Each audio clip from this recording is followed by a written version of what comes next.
আসসালামু আলাইকুম ভিউয়ার্স, সবার কি অবস্থা? আশা করি সবাই ভালো আছেন, আপনাদের কবুতরও সুস্থ আছে। তো আজকের ভিডিওতে আলোচনা করব নতুন কবুতর জোড়া দেওয়ার পর কতদিন পর ডিম বাচ্চা দিবে কবুতরগুলো। তো এই বিষয়ে নিয়ে আজকের ভিডিওটা।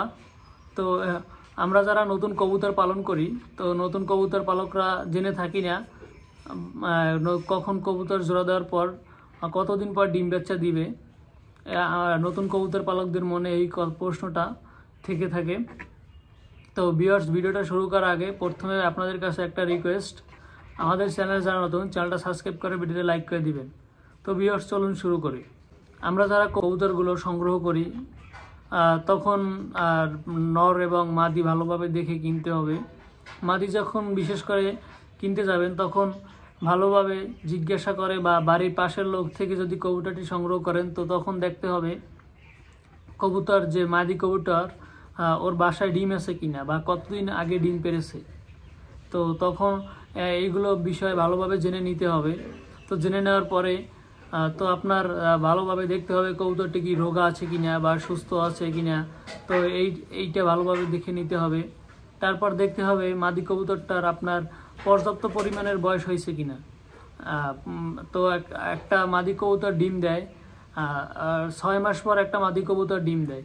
6 মাসের আগে কোনো মাদি কবুতর ডিম দেয় না। তো 6 মাসের পর কবুতর ডিম দেওয়া শুরু করে। তো বিশেষ করে আপনারা যখন বাজার থেকে কবুতর কিনবেন তখন 1 বছরের মতো একটু বয়স বেশি পায়রিগুলো বা মাদিগুলো। তো এই মাদিগুলো একটু বয়স দেখে কেনার চেষ্টা করবেন। তারপরে আপনার দেখতে হবে যে নর কবুতরটি বা পর্যাপ্ত পরিমাণ বয়স হয়েছে কিনা। তো বয়স হওয়ার পরে দেখতে হবে ভালো কবুতরটি সুস্থ আছে কিনা বা অসুস্থ আছে কিনা।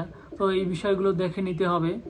তারপরে যে বিষয়টি দেখতে হবে, আপনার যে কবুতর যখন মিলন করবে তখন মিলন করে যে সাধারণত কবুতরগুলো বা ভালো কবুতরগুলো পায়রাটা উপরে ওঠে, মাদিটা নিচে থাকে, পায়রাটা উপরে ওঠে।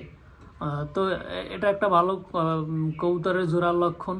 আর যে বাজা কবুতরগুলো রয়েছে তখন দেখবেন মাদি কবুতরটি পায়রার উপরে ওঠে।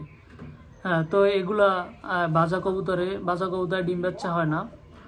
তো ভালো কবুতরগুলো পায়রা উপরে ওঠে, মাদিটা নিচে থাকে। তো এই বিষয়গুলো লক্ষ্য করতে হবে আপনাদের। তারপর বাসা আনার পর আপনার 2টা কবুতর যখন বাসা আনবেন, নরমাদি যখন বাসা আনবেন, তখন বাসা আনিয়ে যখন জোড়া দেওয়ার চেষ্টা করবেন, সাথে সাথে কিন্তু তখন ওরা কবুতরগুলো জোড়া নেয় না।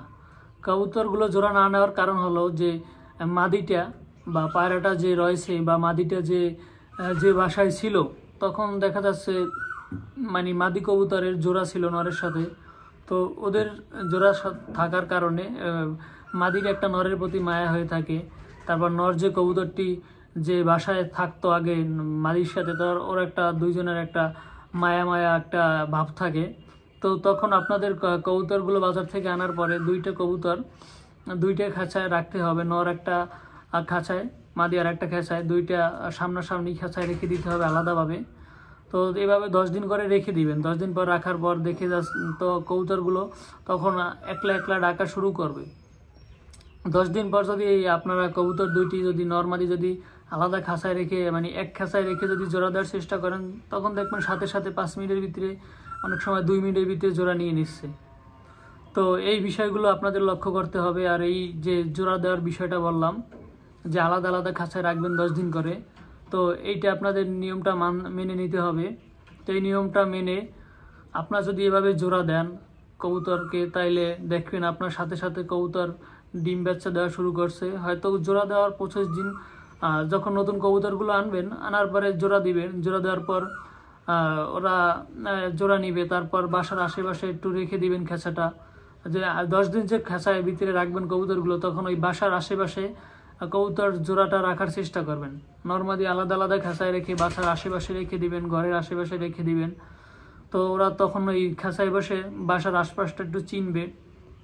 তারপর জোড়া দেওয়ার পর কবুতরটি যখন ছেড়ে দিবেন, ছেড়ে দেওয়ার পরে দেখে যাচ্ছে ওরা 10 দিন তো জোড়া দিবে। জোড়া দেওয়ার পর আপনার জোড়া দেওয়ার 15 দিনের ভিতরে দেখবেন ডিম বাচ্চা দেওয়া শুরু করতেছে রানিংভাবে। তো ভিউয়ার্স, এই যে ভিডিওতে যে কথাগুলো বললাম, এই কথাগুলো আপনারা যদি ঠিকমতো মেনে চলুন, তাহলে দেখবেন আপনার কবুতর ঠিকভাবে ডিম বাচ্চা দিচ্ছে এবং ঠিকভাবে ঠিক মতো কবুতরের জোড়া হচ্ছে।